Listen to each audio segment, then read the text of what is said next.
दुनिया में जो युद्ध के हालात है उस पर बात करने के लिए हमारे साथ कलवे जवाब साहब हैं। जिस तरीके से इजराइल और फिलिस्तीन के बीच युद्ध के हालात हो रहे हैं, क्या करें? देखिए, फिलिस्तीन का कोई मुकाबला ही नहीं इसराइल का। इसराइल पूरा एक मुल्क है जिसके पास लाखों की फौज है, जिसके पास हजारों टैंक हैं, इनके पास असलहे है, उनके पास एटम बम है, और वहां पर चंद पब्लिक के लोग हैं। आप तो उनको कंपेयर ही नहीं कर सकते कि मुकाबला हो रहा है। मुकाबला कहाँ हो रहा है? फिलिस्तीनी अपनी जानें दे रहे हैं, मुकाबला तो कोई नहीं हो रहा है। तो हमारा ये कहना है कि ये जो बमबारी है, चाहे इधर से हो रही हो चाहे उधर से हो रही हो, बंद होना चाहिए।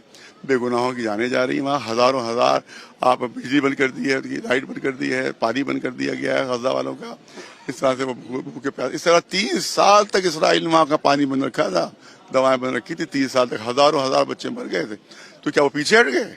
उसके बाद फिर खड़े हो गए। आप आज 10,000 मार देंगे, 5 साल बाद फिर खड़े हो जाएंगे। तो ये क्यों?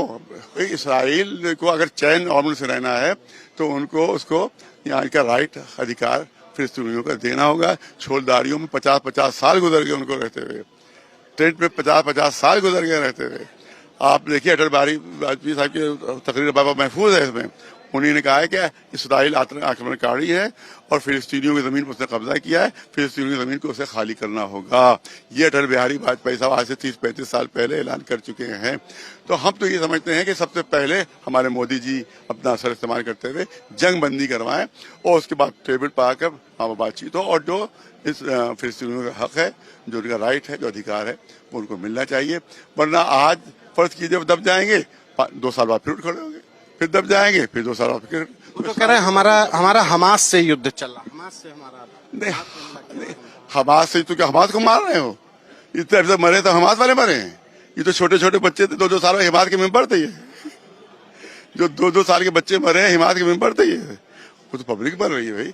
एक भी हिमात वाला नहीं मरा है अब तक, एक भी हिमात वाला नहीं मरा है, सब पब्लिक मरी है। हमास को आतंकी संगठन घोषित किया गया अमेरिका तो जब अंग्रेजों से लड़ाई हो रही थी तो गांधी जी भी आतंकी थे, और सुभाष चंद्र बोस भी आतंकी थे, और भगत सिंह भी आतंकी थे, और अशफाकुल्लाह भी आतंकी थे, और राम प्रसाद बिस्मिल भी आतंकी थे। आप उनको आतंकी मानेंगे? हमास देशभक्त नहीं थे, तो हमारे लिए देशभक्त थे, उनके लिए आतंकी। लिहाजा वो तो अमेरिका तो जो उसके अगेंस्ट होता है उसको आतंकी कह देता है। आज आप लोगों ने नमाज के बाद दुआ की? ये दुआ ये की हमने कि वहाँ अमन और शांति कायम हो, बेगुनाहों की जो जाने जा रही है खत्म हो। और उसके बाद अपील की हमने अपने वज़ीर आज़म साहब से कि इस बहुत ही पावरफुल उनकी शख्सियत है पूरी दुनिया में, ज़्यादा अपना असर इस्तेमाल करते हुए जंग पहले रोकें, और उसके बाद कोशिश हो कि बातचीत के जरिए से मसले को हल किया जाए और फिलिस्तीनियों को उनका राइट मिले। वरना ये जंग आखिर तक चलती रहेगी और कभी रुकेगी नहीं।